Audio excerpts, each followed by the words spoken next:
Good morning, everyone, and Happy New Year.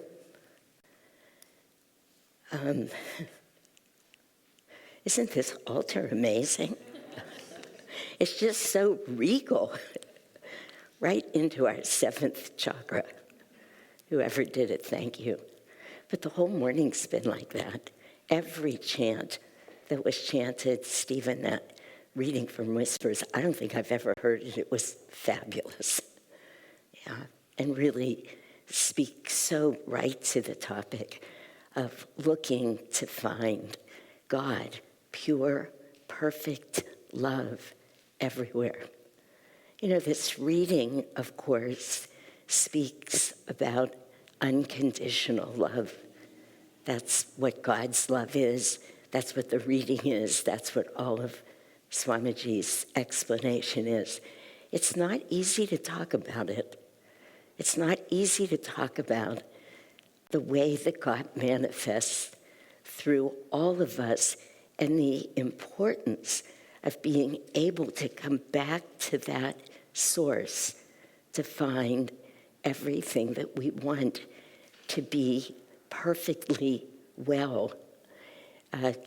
James said to me yesterday, I don't think there's an affirmation for this week, and there isn't, because this turns out to be a 53rd week.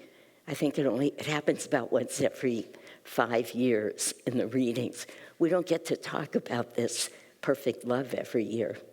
And I said to him, just choose anything. He said to me this morning, I'm going to talk about good health. I said, good health?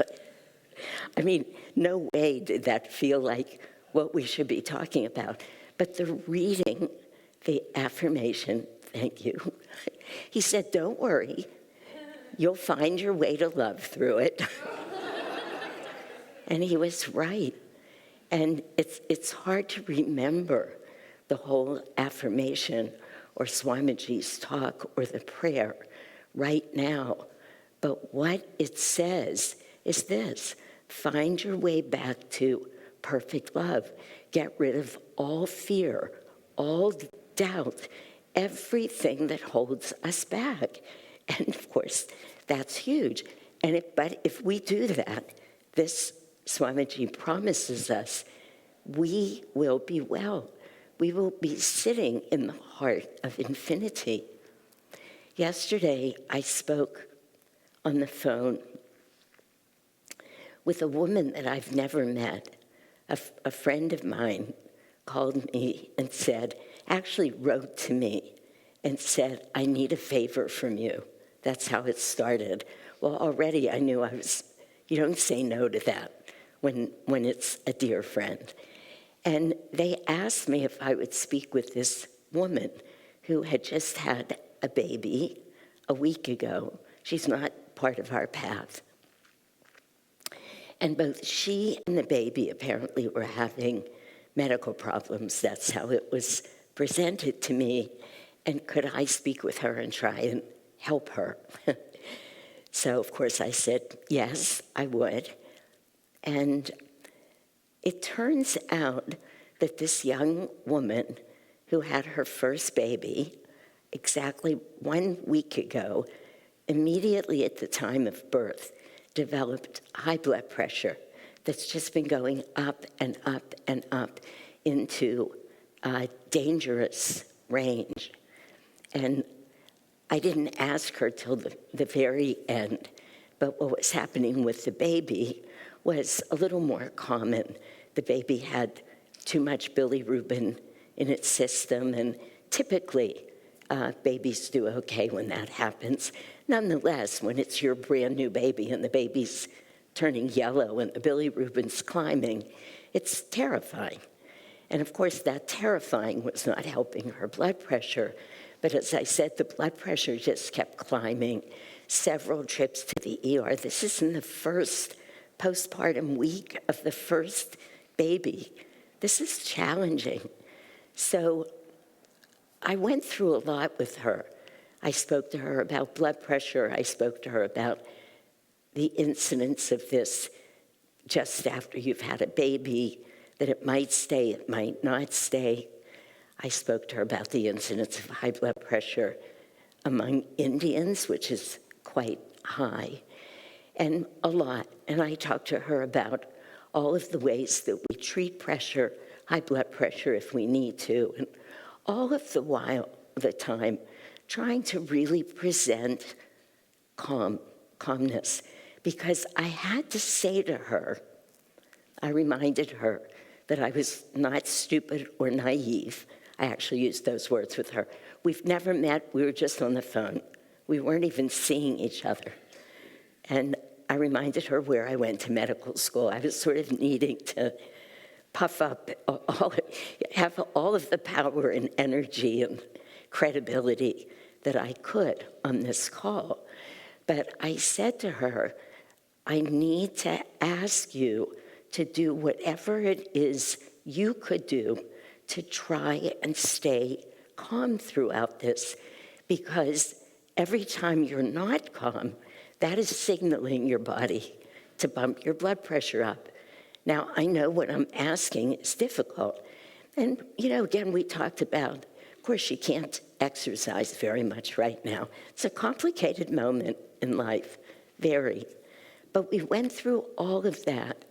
And then at the end, 40 or 45 minutes later, I said to her, now here is the best and most important medicine. You've just had your first child. This miracle, this extraordinary soul has come into your life and you into theirs.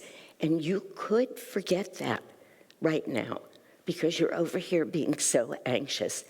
I want you to begin the practice of holding this baby and feeling all of the love, soul to soul, that you can feel for this miracle that has just come into your life.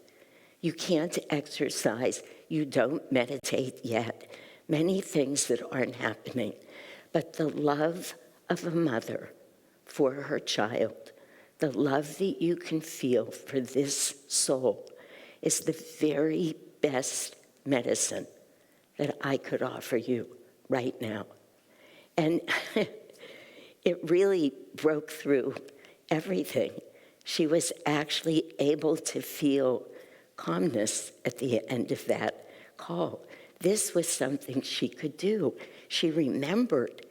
I could feel over the phone that she had forgotten, but now she remembered that she could love her child, that she could practice unconditional love, which at the end of this affirmation that James just read, when we remove all of that fear, when the heart can open, it is the only way that we can actually know unconditional love.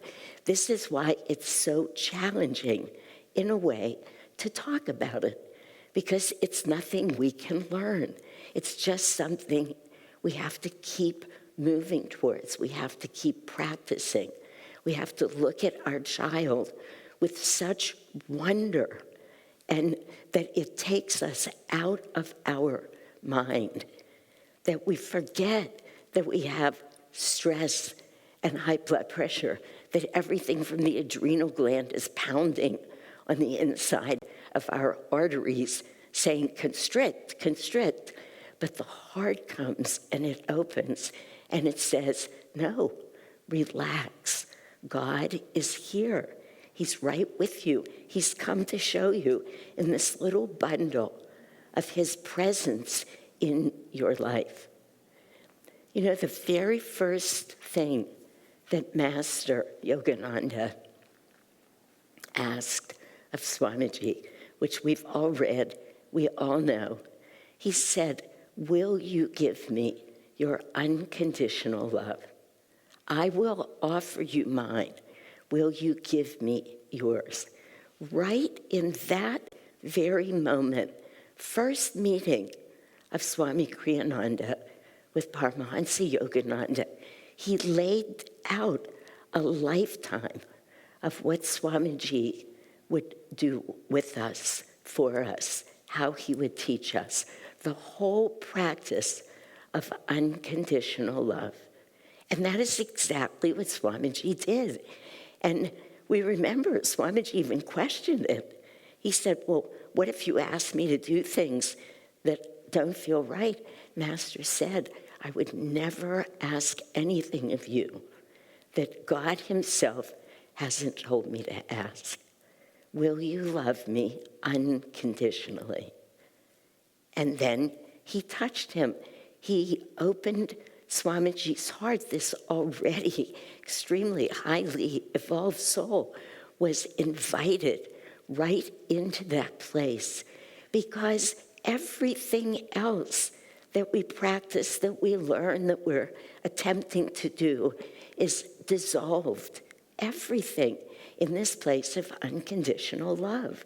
When we can do that, not easy, but when we can, we heal. I was thinking yesterday of, it must have been Swamiji's birthday. Doesn't feel that long ago because that was May, but it must have been where we had different people coming up and telling stories of their experiences with Swami Kriyananda. Several of them had never met Swami Kriyananda. But every one of those stories, there was no prompting. There were no rules. There was nothing. Just share of an experience. Everyone was of that moment when each person felt loved unconditionally, which just goes right to the heart.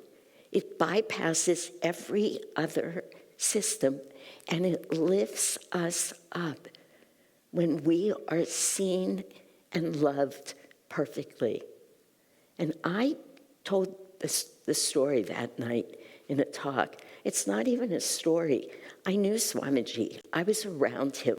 I wasn't around him the way we hear of all of the people who really, at the beginning, helped create Ananda. But I saw him a lot.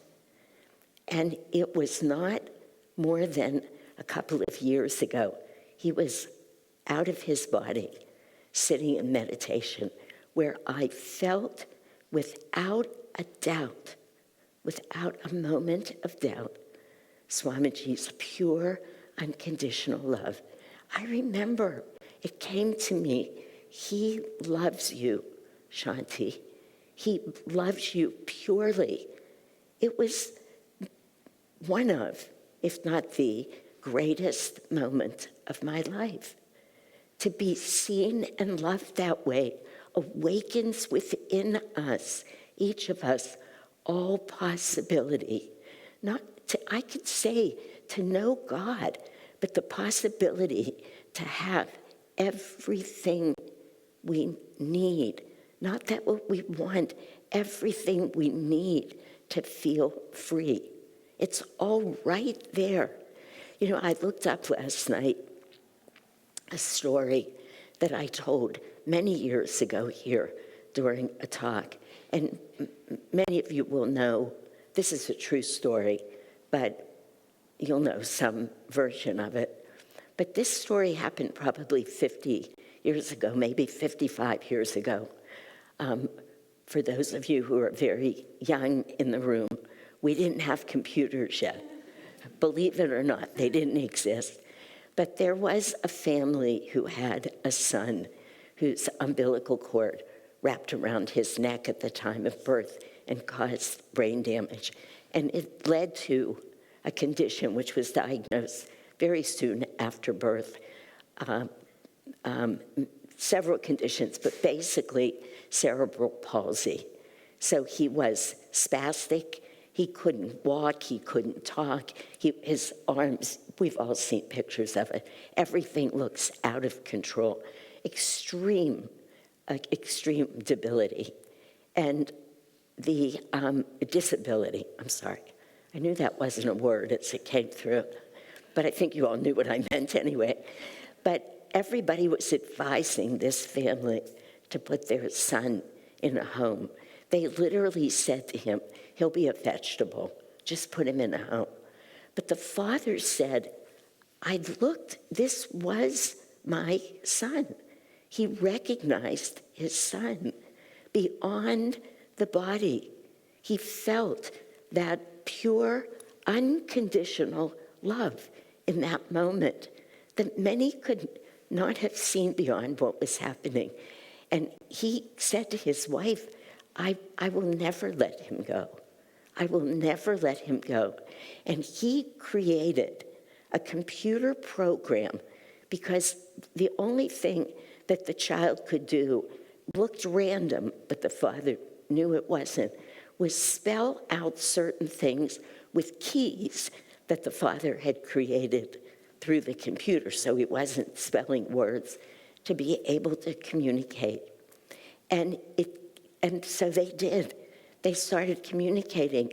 And the father said he began to feel this perfect, intelligent being, this beautiful soul that loved and that knew love.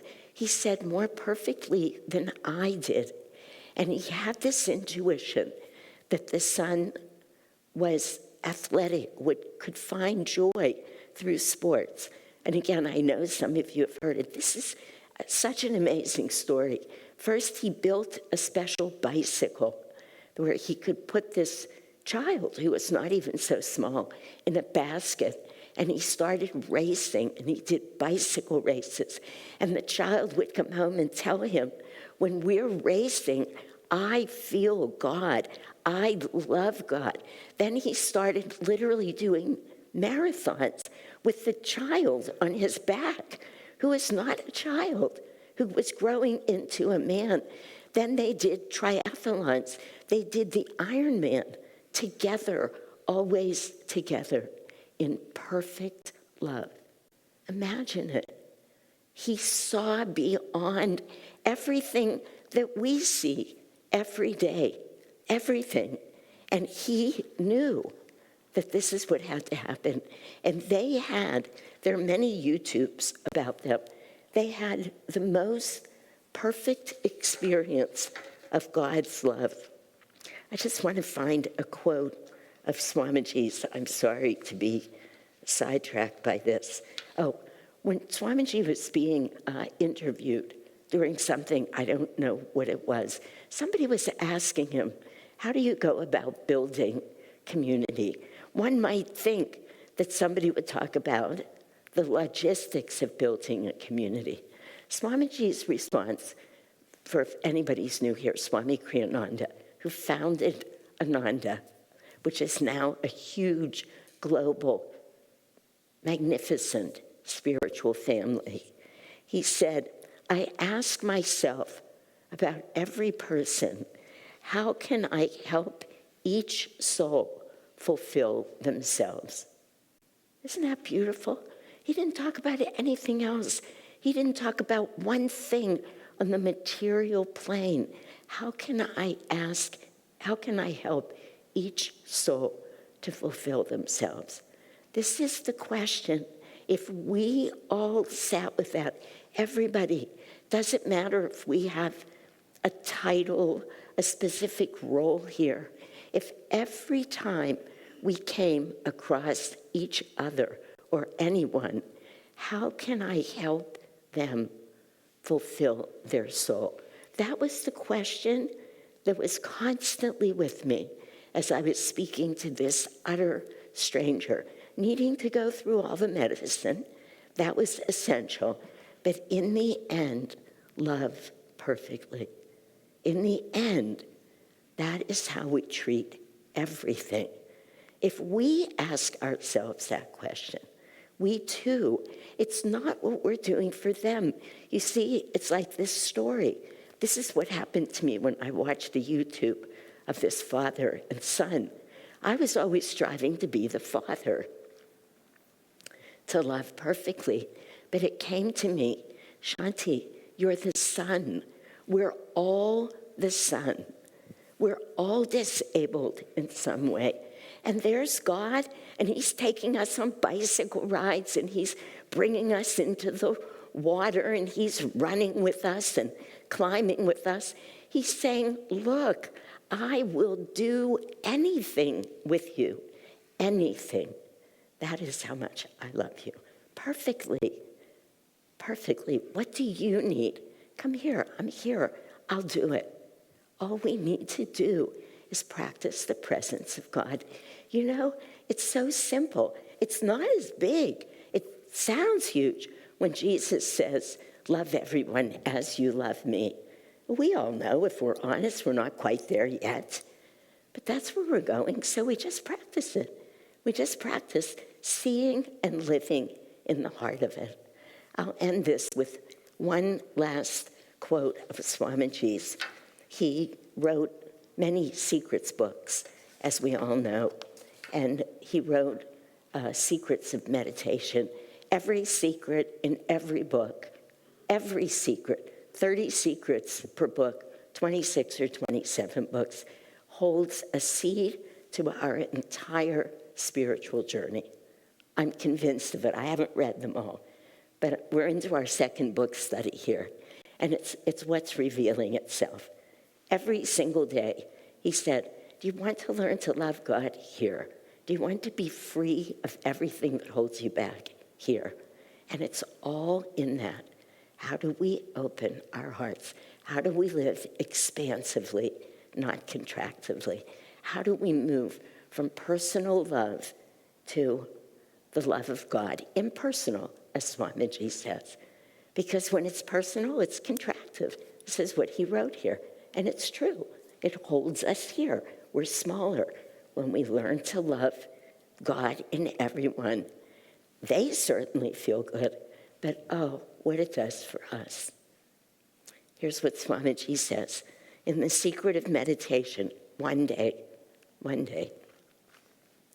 is visualizing yourself seated at the heart of infinity, sending rays of divine love outward from your center to all the universe.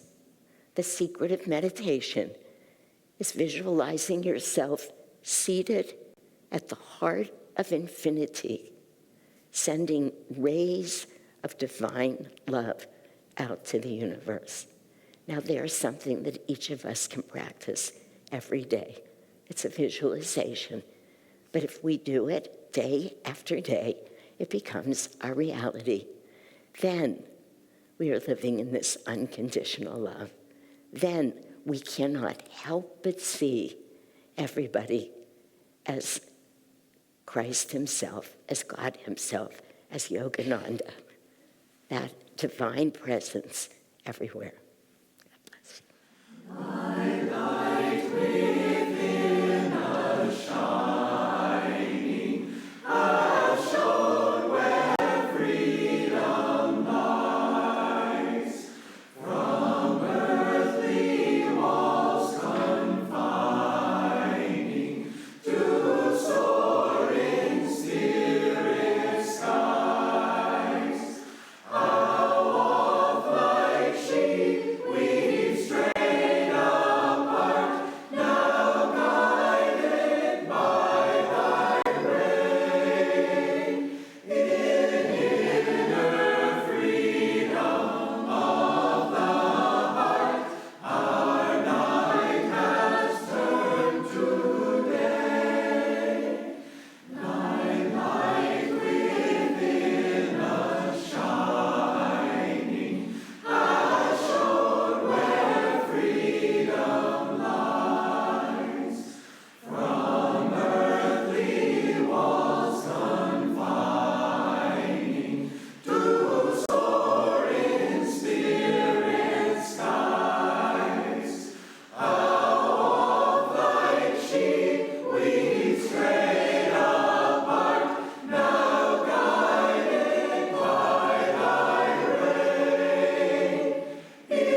call.